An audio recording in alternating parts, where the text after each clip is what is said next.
Welcome to Everyday People Becoming Entrepreneurs, the podcast where passion turns into your purpose and ordinary people build extraordinary businesses. Today, I'm joined by a special guest, a creative director and videographer whose journey takes us from director to entrepreneur. With years of experience behind the camera, shaping stories and visuals, he decided to turn his creative craft into a business of his own. In this conversation, we'll explore the leap from creativity to entrepreneurship, the challenges of building a brand, and the lessons every entrepreneur can take away. Let's dive in.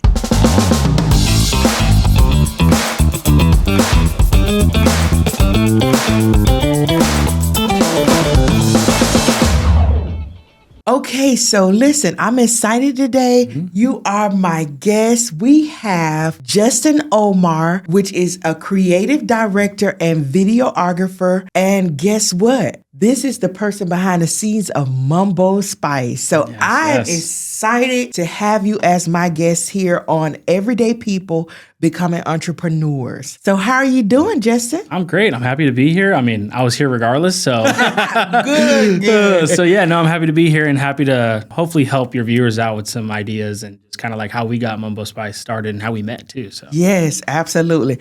So first we want to start with, can you give us some background on how you became an entrepreneur and how you landed your first client? do we want to talk about in the creative space here or what I did before that? Before, when you launched your own business, when you were an everyday person who became an entrepreneur, that first big client that you obtained, how did that happen and what did it look like? Okay, yeah. So backstory about me, I'm originally from California, the Bay Area to be specific. As a young entrepreneur, I was very entrepreneur. It was bled into me, I would say, right? My father was a salesman in the industrial industry, and I would watch him be on his Sales Shark stuff and stuff like that. So it was kind of just like all around born into me. Okay. And then when I was about 14, maybe 15 years old, I had a video arts class in high school, and that's where it all started. And in that class, one of our tasks were to make a video on suicidal prevention. I graduated in 2014.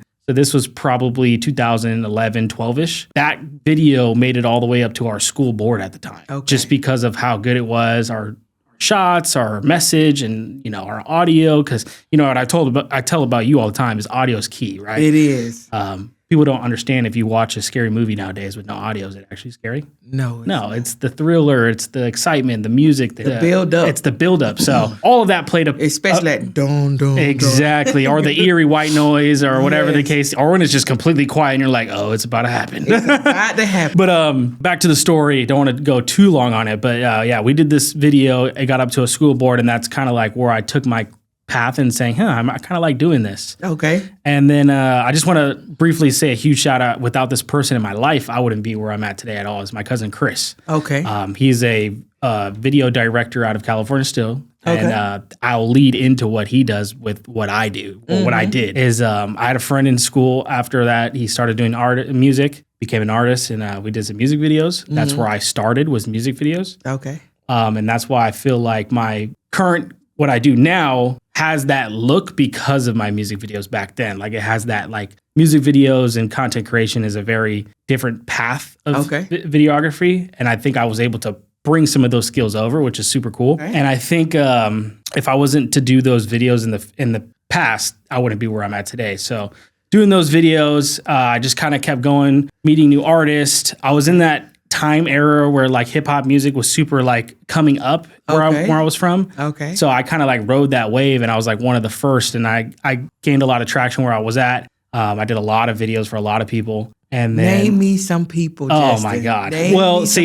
So in my videographer path of growing up, the names aren't probably as big as they are of the next path that I'll tell you about. So the first path, I think the biggest person I worked with and actually directed a video would be like Blueface, E40, a lot of other young cats from, California that are kind of like legends now. Okay. So that was like me in the field doing everything, et cetera, right? Okay. And then my cousin, he started getting super big. He started doing these bigger things. And I started like kind of tagging along with him after about 5 years of me learning everything. Like I had to go through the rough to like learn it all. You had a mentor. I had a mentor. You had a mentor. Yes. Listen, ladies and gentlemen, you got to have a mentor. Oh, 100%. Okay, go ahead. And then once I got to that space where he thought like, okay, you're in the space where I need you to be. Okay. He introduced me to another fellow. His name's Vinny Hobbs. He's probably one of the biggest video editors for music in the world, like Grammy nominated, all the stuff. And I met this guy. I didn't even know who I was meeting at the time. Okay. Time passes on. And then we start talking. He's a really cool guy. We start, video games were involved and we started like talking and stuff like that. And then he see my videos. He gave me an opportunity. And one of my first videos I think I ever edited for him was something for like a commercial for a Pilates studio or something like that. Okay. So I edited them. He really liked them. And then as the time progressed, I started doing bigger and bigger videos. This is when I was doing Steve Madden campaigns, Nike campaigns. We were doing big music videos for like Cardi B, Kanye, Dirk. No, we were doing some high level stuff. And it was such a different perspective for me personally. Okay. Because I didn't know where I wanted my journey to go. Because I missed the filming and the street life and the action and the doing that stuff. But this was such a high level path that I didn't know where the limit was at the point. Because it's like, it just kept getting crazier and crazier.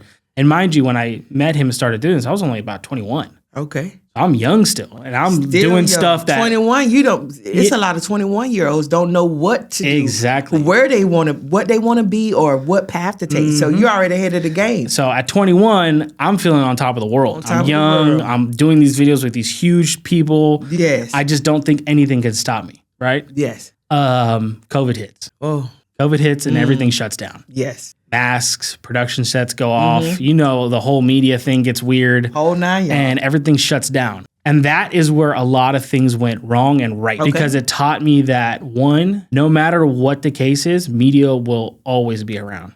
Because it was still happening regardless. Yes. So I was okay financially and stuff because it was still happening. It was just in a smaller scale. Okay. And there was a lot of more precautions. People had to get tests, get the shots. There was just so many more roadblocks, I would say. Yes. But it still happened. So it was fine, but it showed me that this industry is solid. That was the main thing for me, right? It was just like, okay, this industry just took on one of the biggest pandemics in history. And it still was moving. Like we were still getting paid. Things were still happening. And I'm like, wow. Then COVID, the other side of COVID was content creators. People started getting smart because people had time. Yes. People had all the time in the world because they were getting paid to stay at home at that point. Absolutely. With our government checks and, you're getting your loans. Work from home. Exactly. Work from home. So people started getting bored and they had time and then they got creative. Yes. So this is where I think the birth of my inspiration, I would say, is to now move into this entrepreneur world. Like, who is this Alex Hormozian? Who is this person? Why are they like everywhere? Why are they on these shows? Why are they doing like, what was the why, right? Yes. What was the why? And for me, I seen that as an opportunity. I was like, okay, I am known as like the music video guy. Like music. You are the music video guy. Yes. Like you are the video guy. Yeah. I just want to let you know that, but go ahead. So like I was known as like that guy, right? Like I was really high in the music video world. Like that was my peak. And then I was kind of like bored, I would say, in a weird aspect. Like I kind of like, I've been doing that for 10 years now. Okay. And it was like, you're editing something to a song. So you're already giving a predestination, I would say. Okay. Like there's already something you need to edit to. So it's like not mindless, but it's kind of like, I'm already kind of like taking someone's work and just making it look cool now. Right. Okay. So that's where I was like, okay, let me test myself now. Okay. Like now I need to test myself and try something new. And then that's when I got into this entrepreneur world. Okay. I met a guy named Rudy. Okay. Out in Clearwater. He does ads and stuff like that. Worked with him for about maybe 8 months. Didn't work out, but I learned a lot there, right? Okay. Then I worked with another entrepreneur in a completely different niche, which was healthcare. Wow. That is totally different. Like completely different niche. Completely different. But the thing is, what I learned is if you are a good cinematographer and editor and you know how to tell a story, you can film it. You can film. If you are gifted. You are gifted for this.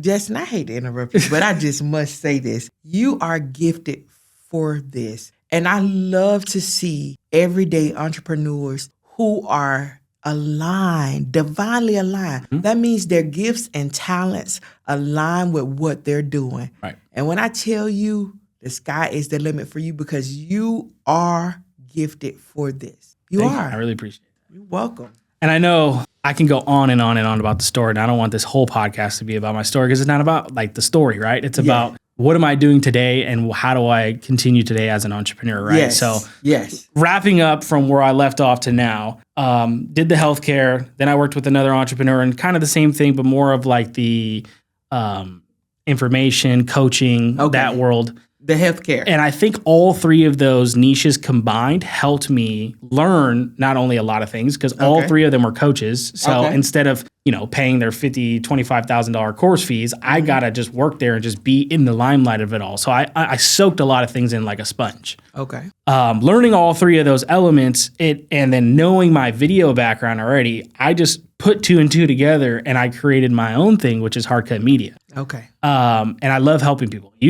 Our story, we can go into that forever, but it was insane how it started and where you're at now, and the amount of time it took us to get there. Yes, absolutely. It's insane. I could not have done it without you. I mean, I didn't know anything. Really, I knew that God gave me a gift and he told me that this is the path. I didn't know how to orchestrate that path. I didn't know the approach. I was literally sitting in my living room and I'm like, I don't know how I'm going to do this. But it is so important, and I want to tell my viewers this. It is so important for you to have someone that's on your team that believe in you at least as much as you believe in yourself. And then you are blessed to have someone that believes in it more than you. Mm-hmm. That's a blessing. Yep. And so that's what I think was the craziest part. Yeah. Because where I was at previously, nobody really believed in what I was pitching them with, which was your thing. Yes. And then they didn't really believe in it. And I was like, no, dude, you're not seeing it. Like, you're not seeing it all the way at the end of the tunnel. You're just seeing the near sight. You know what I'm saying? You have a gift. That's when I say you have a gift, because that's what gifts are. Gifts are something that you have that's God give you a supernatural power that gives you everything you need, the tools, everything you need to accomplish your purpose. Yep. So, I mean, that's just who you are. And I love it. I love it so much about you. I mean, I can't wait to see like your end result. Like, I can't wait to see your end. Yeah. Because I know it's going to be extremely high. And I hope it's still connected with me. No, 100%. 100%. Let me say that. Because when I go up, you definitely going up. No, same, vice versa. I mean, yeah, we're still in the not beta phase. I would say we're in the first phase. I would say first quarter of my new Profound business, I would say. Which I'm still learning a lot. I'm taking a lot of good advice from a lot of good people around me. Yes. I'm network is your net worth. I would definitely say that, because people, is just one or two things you hear from somebody is just like, dang, that was a good point. Like, absolutely. So that's where I'm at currently. Just my business and trying to help people. And I love, like, your story is probably one of my favorites. And I tell people a lot. It's just because when actually Alan brought you to me. Yes. He was like, look, she's really good at cooking. She is a really good cook. She's been cooking all her life. All my life. And she's been doing these, because it first started off where I was going to help you promote and do some ads and management for your cooking. Recipe book. No, it was for getting your events. Yes. It was your little events. Florida Crab and Seafood Festival that I host. It was to promote those and get those out there. And then I think we both pivoted saying that is the end goal. We're trying to start at an end goal, but we don't have a beginning. Yes. So I think we took two steps back to take one leap forward, which was like, okay, let's evaluate what we have here. Yes. Like, you have all this experience in cooking. You have all the testimonies in the world from people around you about your cooking. Yes. So what is the missing element? Like, how do we bottle this up and sell it at this point? Absolutely. And I think that's what we ended up doing. Yeah. Today's episode is sponsored by Mumbo Spice, the bold and flavorful seafood spice line that's taking kitchens by storm. Whether you're craving that perfect garlic butter drizzle, or a spicy Cajun kick, or a classic seafood boil, Mumbo Spice have you covered. It's an all-natural, no preservatives, and packed with flavor. It's time to turn your meals into a masterpiece. Visit mumbospice.com to shop now and spice up your plate. We're going to get back to this because I want to know some more about Justin. I want to know, how did you get to the point when you became an entrepreneur? How did you get to the point of structuring your business, understanding what cameras you needed, what tools, equipments you needed, and what software I'm sure you needed to edit the videos. How do you get to the point where you structure this as a business, as being a creative director? How do you structure that? How did you get to that point? What did you do? So I think that's a 3-sided answer, right? It is. Because so the first thing is the equipment side, right? Okay. It's the knowledge on your equipment, because as a videographer, you know, things are evolving, things are getting better. I mean, we started off with, you know, VHS cameras and stuff, and now these iPhones nowadays have the same sensor as like an Osmo or something, et cetera. So learning is, you know, learning of these new developments and AI softwares and everything is the key, right? So I went through a lot of trials and errors. Like I started with a Canon T2i back in the day, and now where Sony is the thing for me. So it's like the evolution of cameras and just like, okay, I tried this, I tried Canon, I went through the Nikons, I went through the Panasonics, I went through the, now I'm at the Sonys. Okay. It's kind of like evolution is the thing. And you remember back in the day, drones were not a thing. If you wanted some type of aerial shot, you were on a rooftop, you're on a car, on the truck standing up there, or you're in a helicopter. It was one of the three. Okay. Now these drones are so powerful with AI integration that they are tracking you. Ooh. With the remote in your pocket, or if you just make a little square, it'll actually follow you and track you with hand gestures. And it's just crazy what technology is doing. And like you said in a past podcast, is that it's not something that you don't want to get left behind on. Yes. And so you gotta adapt. You have to be adapt. ahead of the curve. You have to ascend. That's like there's always an ascension plan, right? For like business and ascension plan. Okay. There's always an ascension for life and your business and et cetera. It's like you want to start somewhere and you want to visualize what, like, okay, I need to be here. So what is my ascension to get there? Okay. Right. So it's like that's another thing too that goes into this second part of the question. The first was the equipment. The second was the business plan, right? Okay. The business plan was I was a badass music video director and editor, and I got bored. So what's my next plan? So how do I send from already being at the peak, leaving this behind, and being uncomfortable to try something new?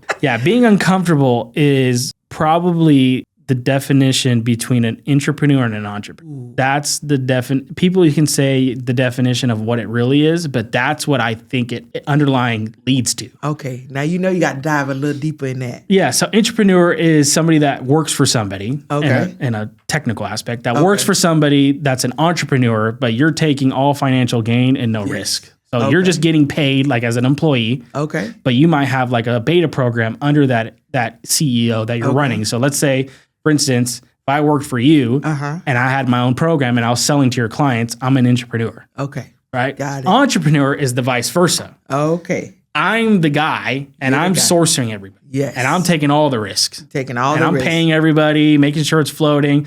I can gain in capital, but it's going to take a long time to get there. Yes. And I think that's the teeter-totter between being uncomfortable is what are you willing to do? Ooh. Because some people are so comfortable with saying, oh, every 2 weeks I get a paycheck. Yes. Which is good. I get that. That's cool. Yes. And I always say this too, then you're cut from a different cloth. Yes, you are. That's fine. There's nothing wrong with that. Nothing wrong with it. Me and people like you and ambitious people cannot settle with doing that. We can't. Because one, sometimes you just don't like taking orders all the time from somebody. Yes. That's the first aspect. Yes. And two, the ceiling is capped forever. Yes. And it's something that's missing.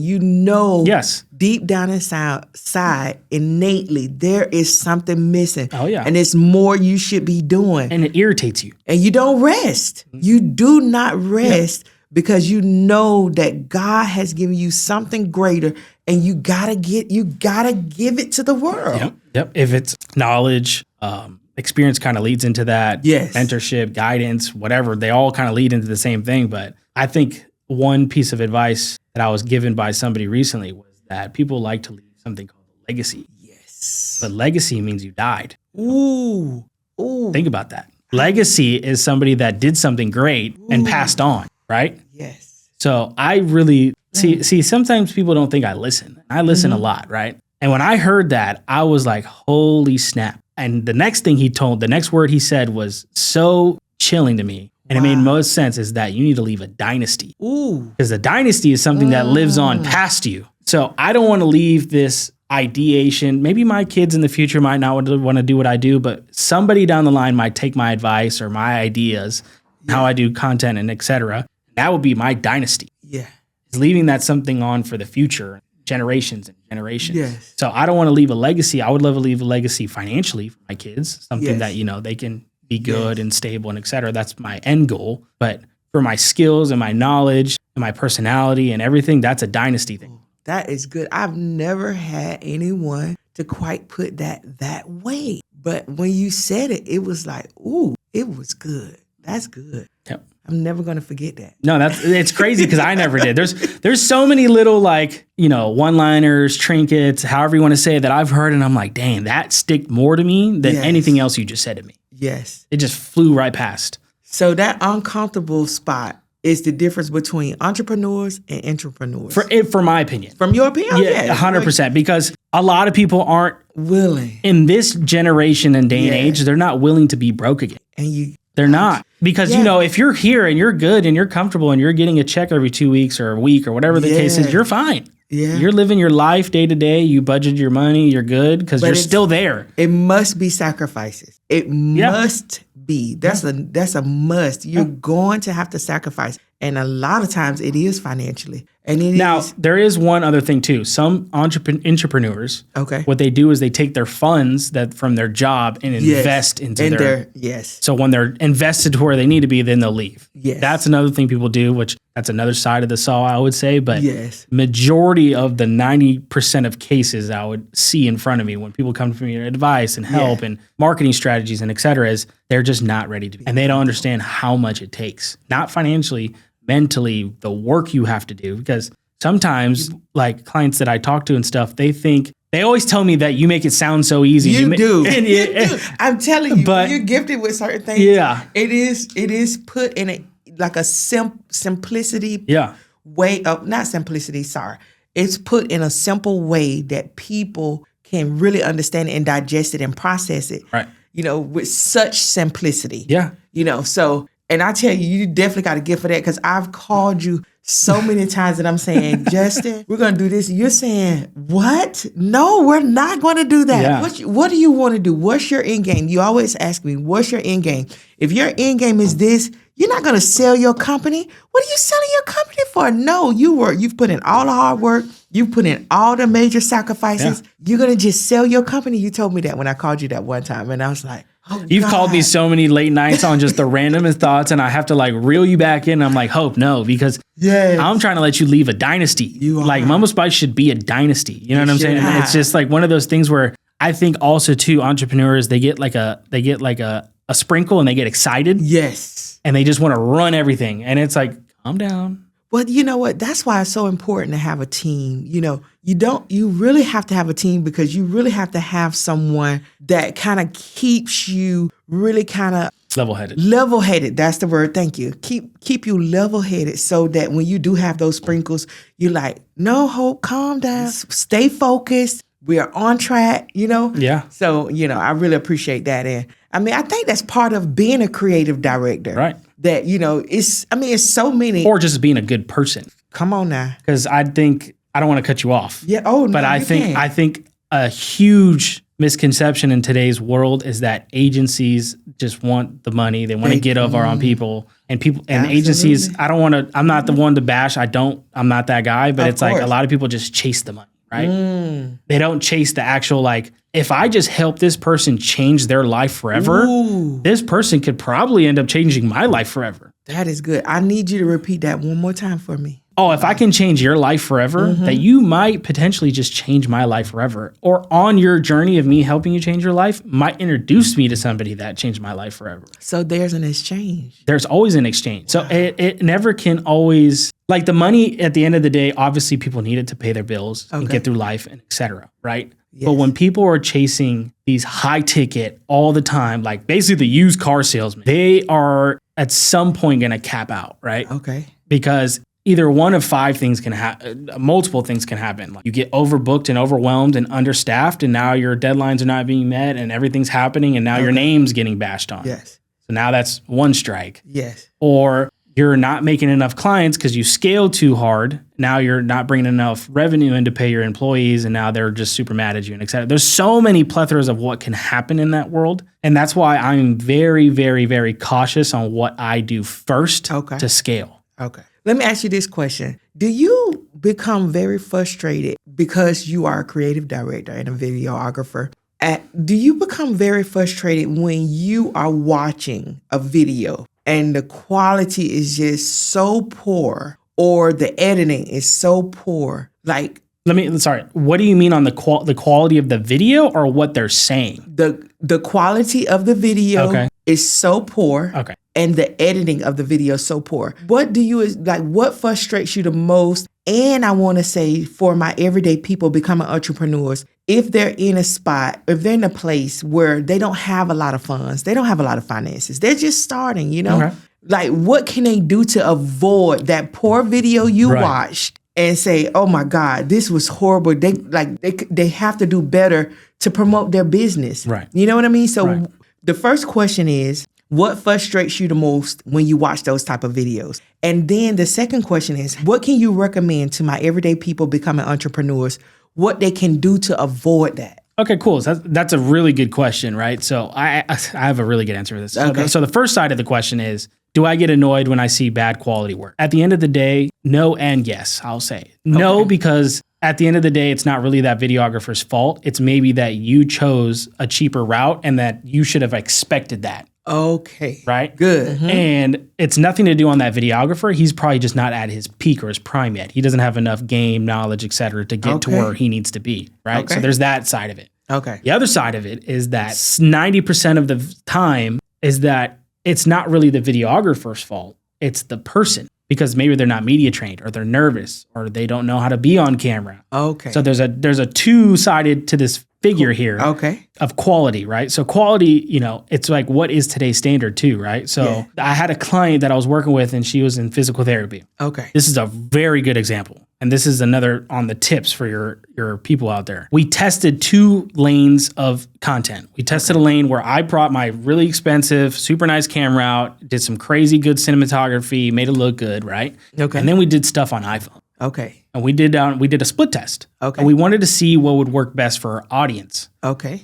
And the iPhone did about 90% better than my high quality stuff because of her audience. Wow. And this is what I try to explain to everybody is that your audience kind of will tell you what they like. It's not about like, let me get the most expensive camera and make you look super HD and crazy. It's not about that. It's the message. It's the message. It's the message that you portray, because it's like, how did that editor get your message out? Yes. Ooh, that's good. So, and there's a lot of cool videos online where people do these comparisons where it's like, here's a $100,000 camera and a mediocre director, and then here's a iPhone and an expert director. Okay. And the guy with the iPhone is usually better than that guy because he knows what he's doing. He knows the direction, he knows cinematography, he knows exposure. There's so many elements more I can say. But for the viewers out there, my biggest thing I can always say is quantity over quality right now in today's world. Quantity over quality. Quantity. I think this is the only environment I've heard this term. Yes.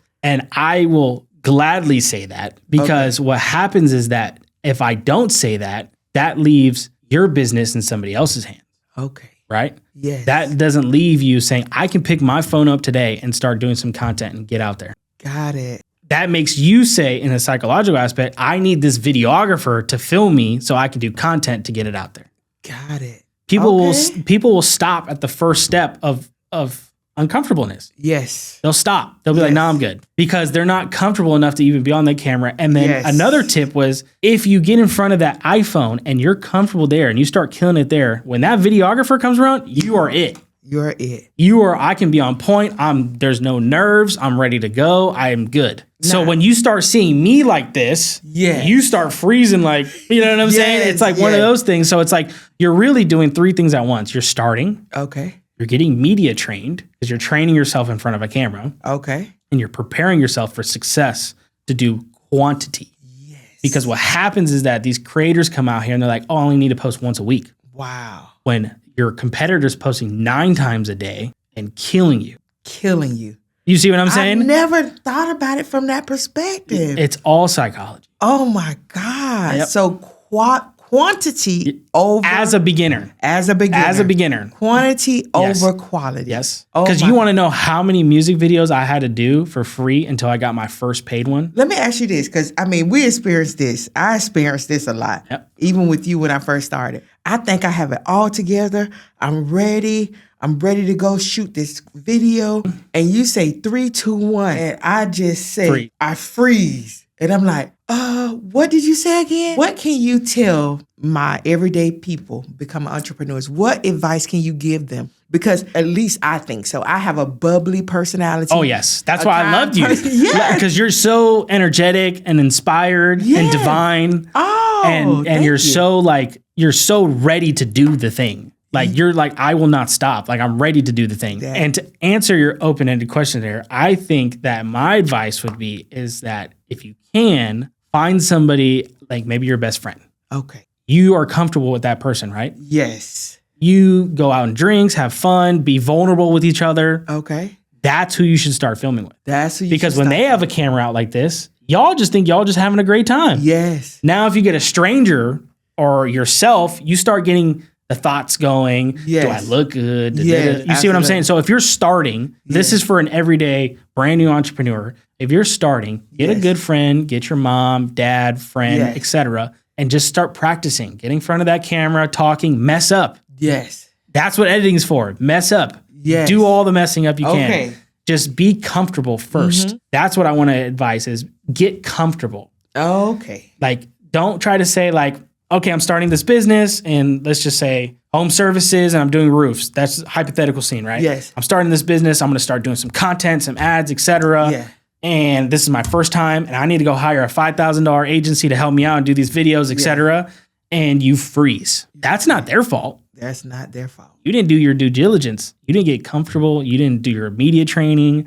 You didn't, hype yourself up. You know, there's a lot of psychological aspects to where like, sometimes when you look in that camera and you try to start talking, you start seeing stuff that like about yourself that you hate. Yes. So there's a lot of things you don't know until you see exactly. There's so many things that happen at one time that people don't understand at the moment. Yes. And they freeze and like, what the hell? And it's not that. There's so many little things. So that's my advice is that have a friend, a family member, a dog, whatever, yourself, and just get that iPhone out and just start doing it. Ladies and gentlemen, you heard it first. I've never heard this concept before, but he said it. We're going to do it. You've been doing it. I have. Because I be on you all the time. Absolutely. Absolutely. Quantity over quality. At the beginning stage. At the beginning stage. Yep. Because I know that physical therapist that I was working with, when I was first working with her, she was about like 2,000 followers on Instagram. Okay. She was pretty decent, but now she's in the 40, 50, 60 range. And all her stuff's on iPhone. Wow. Everything's on a phone. Now she's, later down the line, upgraded, got mics, because I'm always going to be an advocate for audio. Yes. But that's an easy investment. That's $300.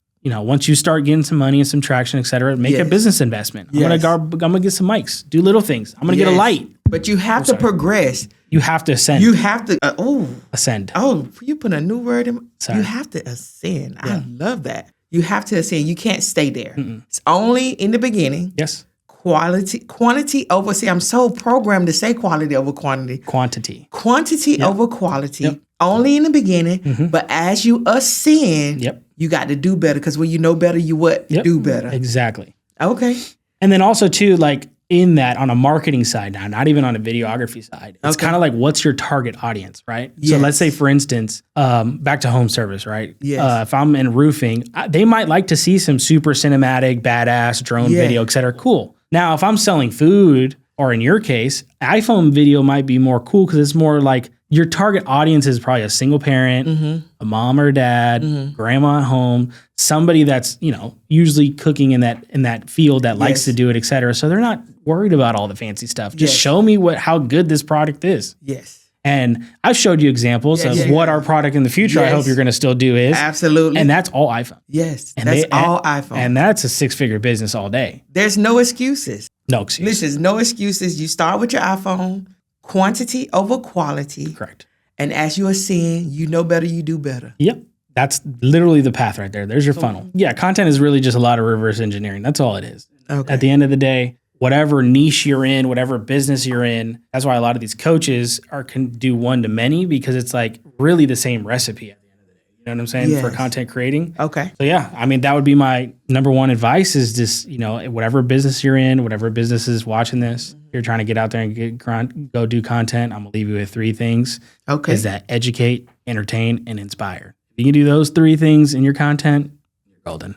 You're golden. Well, thank you for being on Everyday People, Becoming Entrepreneurs. Yep. Thank you for being on this podcast, and we really appreciate the info you've given us. No problem. Thank you so much. You're welcome. What an amazing conversation.